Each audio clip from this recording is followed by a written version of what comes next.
ہماری مشق حصول زر ہے، دولت میں اضافہ کرنا، دولت کمانا، آسودہ زندگی کے حصول کی جد و جہد۔ تمہارا زندگی کا سارا لف و نشر یہی بن کے رہ گیا ہے کہ زندگی کی ظاہری شکل کیسے بہتر نکلے۔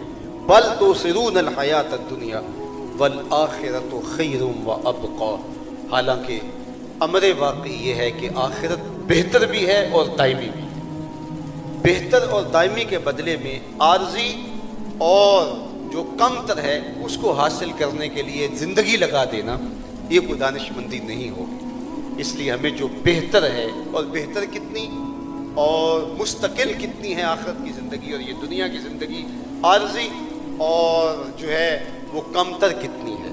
تو میں صرف 2-3 روایات آپ کے سامنے عرض کر کے اپنی گفتگو کو سمیٹ کے اس مفہوم کو آپ تک پہنچانے کی کوشش کروں گا۔ دنیا اور آخرت کی مثال اللہ کے محبوب علیہ السلام نے ارشاد فرمائی کہ یہ دنیا اور آخرت، ان دونوں کا موازنہ ذرا دیکھیے۔ ایک تو خیر و ابقا، پہلی بات آخرت بہتر ہے، اور دوسری بات ابقا، دائمی، یہ ختم ہو جانے والی، اور دوسرا یہ ہے بھی جو ہے وہ کم تر۔ حضرت امام غازی علیہ الرحمٰن نے لکھا ہے اسی آیت کریمہ کے تحت کہ آخرت کے پتھر بھی مل جائیں اور دنیا کے ہیرے جواہرات بھی ہاتھ میں آ جائیں تو پھر بھی وہ بہتر ہے، اس لیے کہ وہ دائمی ہے۔ اور دوسری بات یہ ہے کہ آخرت دنیا کے مقابلے میں جب اس کا موازنہ کیا جائے تو دنیا آخرت کے مقابلے میں بیچتی کیا ہے۔ اللہ کے محبوب علیہ السلام سے سنیے، فرمایا کہ جس کو جنت میں ایک کوڑا رکھنے کی جگہ مل جائے، ایک عصا رکھنے کی، ایک ڈنڈا رکھنے کی جگہ مل جائے، صرف اتنی جگہ اگر جنت میں کسی کے پاس ہو، دنیا و ما فیہا سے وہ جگہ زیادہ کی۔ یہ ہے جنت کی قیمت، یہ پراپرٹی ویلیو ہے نا۔ آپ دور دراز دیہات کے اندر کوئی 2-4 ایکڑ بھی فروخت کریں تو یہاں بصیر پور بازار میں ہو سکتا ہے 2-4 ایکڑ کے بدلے میں ایک مرلے کی ایک دکان خرید پائیں۔ اس جگہ کا اور اس جگہ کا پراپرٹی ویلیو کا فرق ہے۔ اور یہاں سے ایک دکان فروخت کر کے آپ مینار پاکستان کے قرب میں آزادی چوک میں کوئی خریدنا چاہیں تو ہو سکتا ہے کہ چند فٹ جگہ اس کے بدلے میں آپ کو مل سکے۔ سب سے دنیا میں مہنگی جگہیں حرمین کے آس پاس ہیں یا ٹائم اسکوائر کے آس پاس کی جگہ جو ہیں، یہ سب سے وہاں جگہ قیمتی ہے۔ تو یہاں مربوں کے مربے فروخت کریں اور وہاں چند فٹوں میں جگہ ملتی ہے، تو جگہ جگہ کی پراپرٹی ویلیو ہے۔ اب جنت کی پراپرٹی ویلیو اللہ کے رسول بیان فرما رہے ہیں کہ جنت میں اگر کسی کو ایک عصا رکھنے کی، ایک کوڑے کی جگہ مل گئی، دنیا و ما فیہا سے وہ جگہ زیادہ کی۔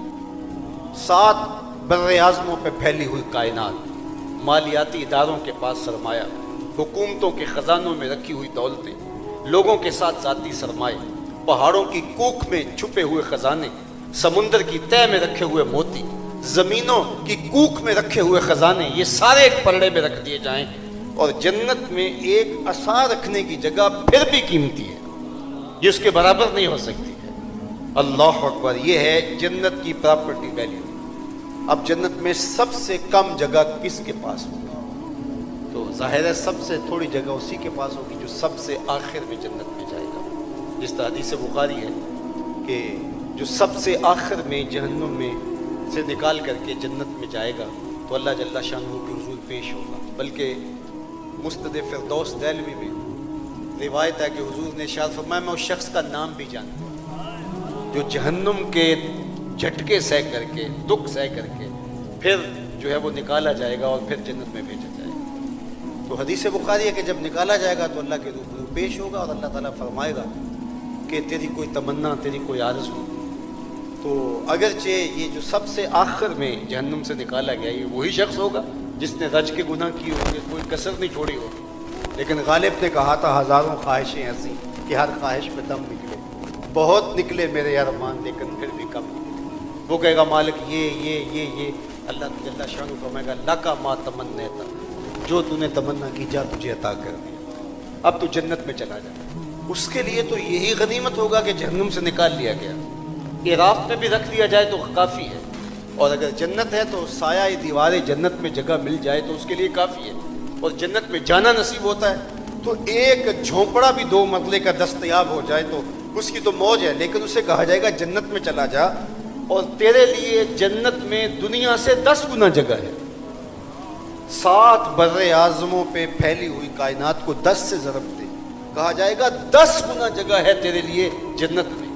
تو حیرت سے اس کی آنکھیں پھٹی کی پھٹی رہ جائیں گی, اسے حیرت کا جھٹکا لگے گا اور کہے گا اتسخر وانت الملک, میرے رب تو رب ہو کے مجھ سے مذاق کر رہے ہیں. فضحک النبی حتی بدت انیابہ, یہ بیان کرتے کرتے حضور بھی مسکرانے لگے, اور حضور اتنا مسکرائے کہ حضور کی داڑھی صحابہ کو نظر آنے لگی. اسے یقین نہیں آ رہا ہوگا, وہ حیرت کے جھٹکے کھا رہا ہوگا کہ میں تو دیوار رکھتے ہوئے ہمسائے کے 2 انچ دبا لیے اور جہنم کا خریدار بن گیا, اور دنیا سے 10 گنا جگہ. اللہ اکبر. وہ جنت جس کی پراپرٹی ویلیو یہ ہے کہ ایک ڈنڈا رکھنے کی جگہ مل جائے, دنیا و مافیہا سے وہ جگہ قیمتی ہے. اور اس کو جو سب سے آخر میں جا رہا ہے, ہمارے پنجابی میں کہتا ہے پھاڈا جو ہے, جو سب سے آخر میں جا رہا ہے, اس کے لیے جنت میں اتنی جگہ ہے کہ 7 بر اعظموں کو 10 سے ضرب دے تو اتنی جگہ اس کی ہے جو سب سے آخر میں جا رہا ہے. تو بابا فرید گنج شکر کی جاگیروں کا عالم کیا ہوگا, داتا گنج بخش علی حجویری کی جاگیروں کا عالم کیا ہوگا, اس لحد میں لیٹے ہوئے بابے کی جاگیروں کا عالم کیا ہوگا, پھر صحابہ اور اہل بیت کی جاگیروں کا عالم کیا ہوگا. اسی لیے یہ لوگ تخت سکندری پہ نہیں تھوکتے, انہیں پتا ہے کہ ہمارے رب نے ہمارے لیے وہاں کیا تیار کیا. تو ذرا دنیا اور آخرت کا مقابلہ کریں تو دنیا بیچتی کیا آخرت کے مقابلے میں. فرمایا والآخرۃ خیر, آخرت بہتر ہے, وابقیٰ, اور دائمی ہے. یہ ساری زندگی کتنی ہے, 60 سال, 70 سال, 50 سال, 40 سال, 60 سال لگا لیجیے. ایوریج زندگی آج کل یہی چل رہی ہے, 60 سال ٹوٹل زندگی, اور اس میں بھی 8 گھنٹے تو روز بندہ سوتا ہے, تو 20 سال یہ نکل گئے. 60 سال اگر ٹوٹل زندگی ہے تو 20 سال جو سو کے گزارتا ہے, النوم اخت الموت, وہ بھی موت کی سی کیفیت ہوتی ہے. باقی 40 سال بچے, اس میں 6-7 سال وہ ہیں جو ہمارے گزرے میں ہوش ہی نہیں ہم کہاں تھے, بچپن کی اور بڑھاپے کے تک کے. 10 سال اگر یہ نکالیں, باقی 30 سال بچے. روزانہ 1 یا 1.5 گھنٹہ واش روم میں گزرتا ہے.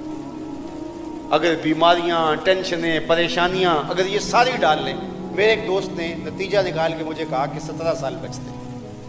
60 سال زندگی ہو, وہ قصاب کے پاس جائیں نا جانور, تو وہ کہتا ہے یہ 3 من کا جانور ہے, لیکن صافی گوشت جو ہے وہ 2 من نکلے گا.